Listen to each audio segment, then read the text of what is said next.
السلام علیکم۔ جب نبی صلی اللہ علیہ وآلہ وسلم نے سیدنا سعد رضی اللہ عنہ کے لیے اپنے والدین کو جمع کیا، یعنی ان سے فرمایا کہ میرے ماں باپ آپ پر قربان، یہ واقعہ صحیح بخاری کتاب المغازی حدیث نمبر 4056 بروایت سیدنا سعد ابن ابی وقاص رضی اللہ عنہ بنفس نفیس موجود ہے۔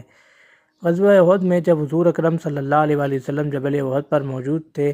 اور آپ کے ارد گرد صحابہ کرام رضوان اللہ عنہم اجمعین کی ایک قلیل تعداد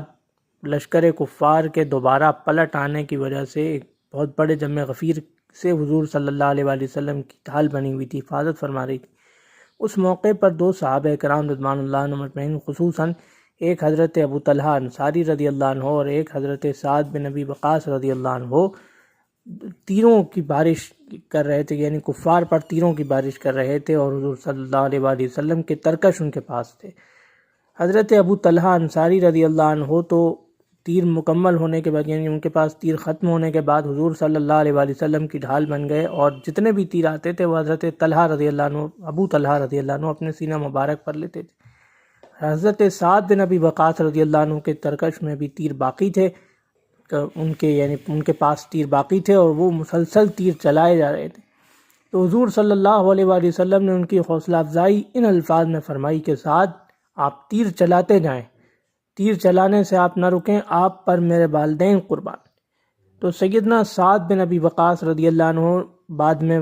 فرماتے ہیں کہ یہ حضور صلی اللہ علیہ وآلہ وسلم نے صرف میرے لیے، یعنی میرے علاوہ اور کسی کے لیے اس طرح نہیں فرمایا کہ میرے ماں باپ آپ پر قربان۔ تو یہ تھا حضرت سعد بن ابی وقاص رضی اللہ عنہ کا یہ اعزاز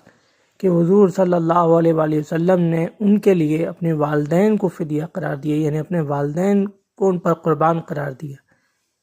انشاءاللہ اگلی ویڈیو میں ہم ایسے ہی ایک اسلامی سبق آموز واقع، حدیث، قرآن شریف کی کسی صورت کے شان نزول،